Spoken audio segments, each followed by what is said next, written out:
Hello everybody, it's Jesse. Those were golden jazz hands, and this is another exciting episode of Revenge of the Q&A. If you're wondering why I look kind of like a sexy James Bond girl, don't question it, the sexiest. It's because today we did Star Wars Age of Rebellion, and I played a protocol droid. And that's why I look like the mess I do. But I body painted, and it was wonderful. It was a wonderful experience. If you missed it, we did 4 hours. Tomorrow we're doing another 4 at noon Pacific time, 3 Eastern time, whatever the hell time that is GMT. Look it up. It was a blast. I had so much fun. I'm a sweaty mess, and I'm covered in gold, and the gold is now all over my desk. So I look and feel much better than I actually am. Oh my goodness, even the screen doesn't even know how to compensate. Whenever I go gold, my camera's like, what do we even do? What do I even do? Anyway, so, oh my goodness, a lot of stuff to cover before we get to the questions. First, apparently I got an email today that was like, hey, did you know Maker Shop, which is where I sell all my stuff and like the Jesse plushie and t-shirts and whatnot, apparently today only, is having a free shipping sale. So anywhere in the world, free shipping. So if you want in on that and you want a Jesse plushie or a Jesse shirt, do that. It's always in the description. I never don't link to it. It's on the main channel page. It's there. You'll find it. It's good. I can't even focus right now. I am literally, when I move, I smear gold everywhere. It's Midas. I've basically become Midas, except nothing is valuable, just ruined. Actually, here's something cool. Turns out, you know my love for various treats around the world. I like trying new things, and you guys sent me some crazy stuff, not all of it good. And, well, it turns out that one of our fellow butterflies has decided to start a box. Now, you know me, I'm not into unboxing boxes or showing off boxes, but when it's one of our own, and more importantly, it's about treats, and called treats, you know I'm in. This is, I believe the Twitter's at Tried Treats, so feel free to harass him there. But it's just different treats from around the world. And the one that I got sent was treats from Mexico. And I love Mexican treats. I love that I got these bad boys. Oh my God, these are the best. Can we just say these are the best? And a bunch of other candies. A Carlos the Fifth. I don't even know what that is, but a lot of cool stuff here, and I will enjoy them tremendously. So big shout out. Thank you for that. I guess that's it. Let's get to the questions. I have the hat in front of me, and while going through questions and adding new ones to the hat, I noticed that there were some interesting drawings on my questions. Turns out, when I was gone filming a thing with Dodger in San Antonio, I had a friend upload some videos, and I guess he was bored and decided to draw on all the questions. So, you'll notice that actually, as we go through them, as we pull out the questions, I'll show you what's on the back. I'm not even gonna look. It's gonna be wonderful. We'll just go through it together, all right?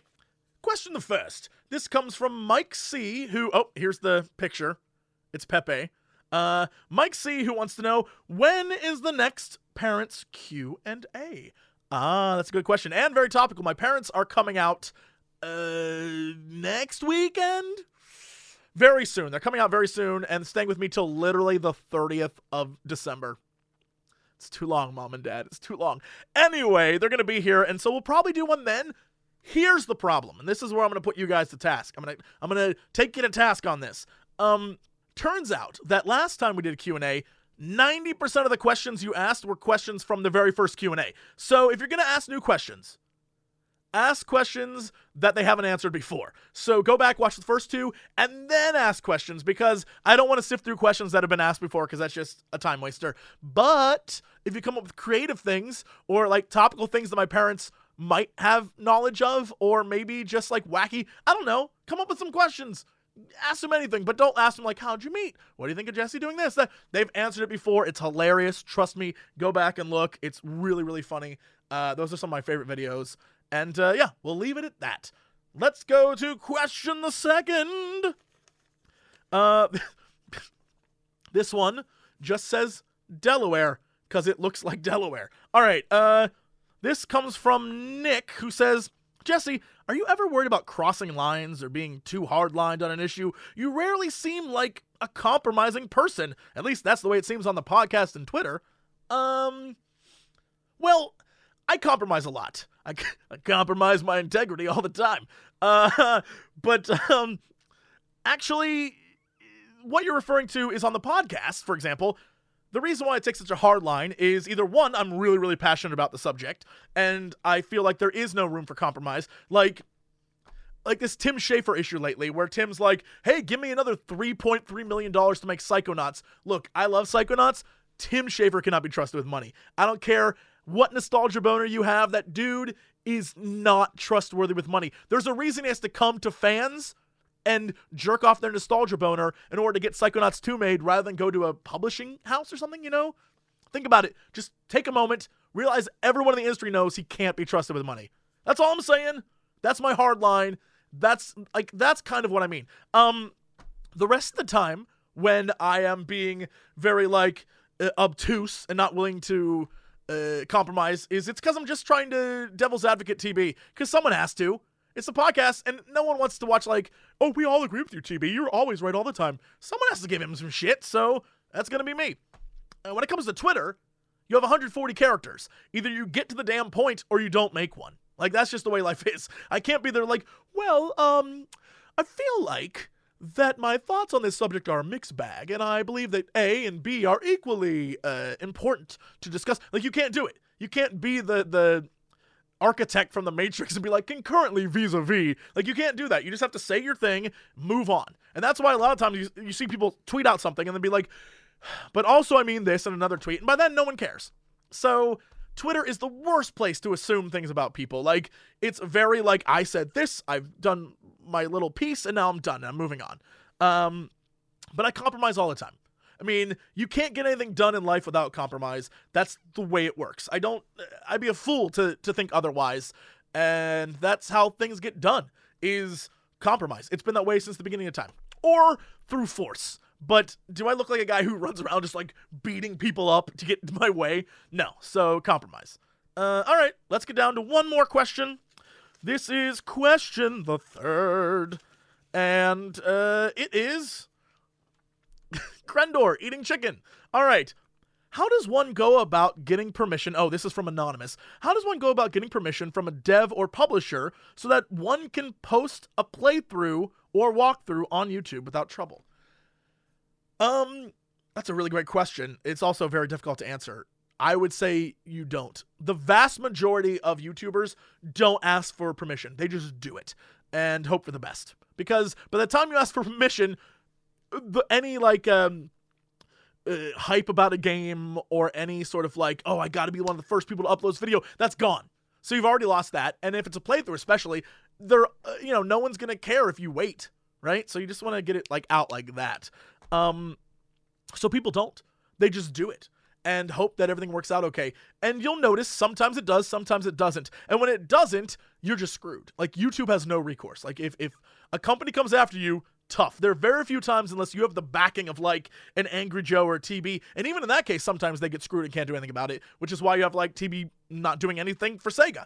Nintendo's a great example. They love, Nintendo of America loves the idea of you playing their games and streaming their games. Nintendo of Japan will block your shit immediately.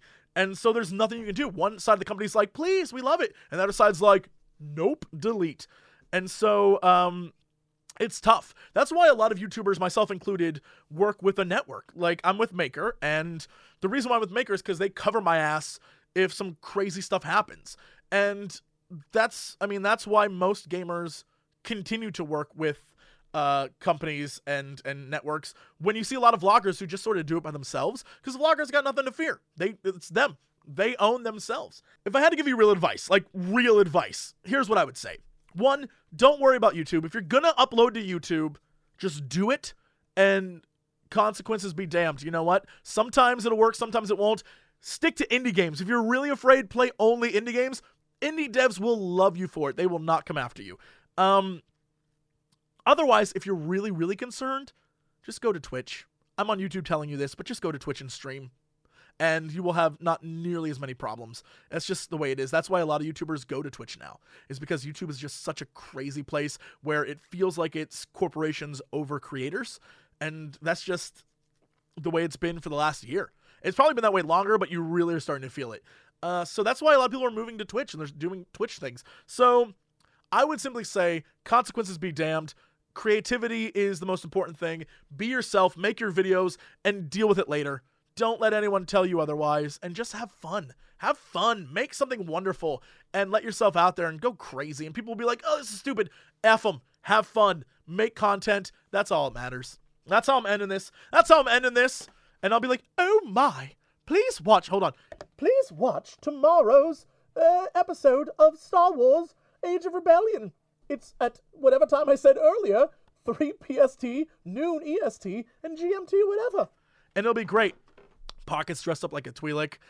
Strippin is a Jedi.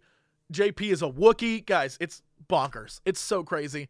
You need to just tune in. It's the last episode, and 4 hours we're doing tomorrow. So I will see you then. And as always, to be continued. UFO Commander, we are the future. We're gonna take you to the future.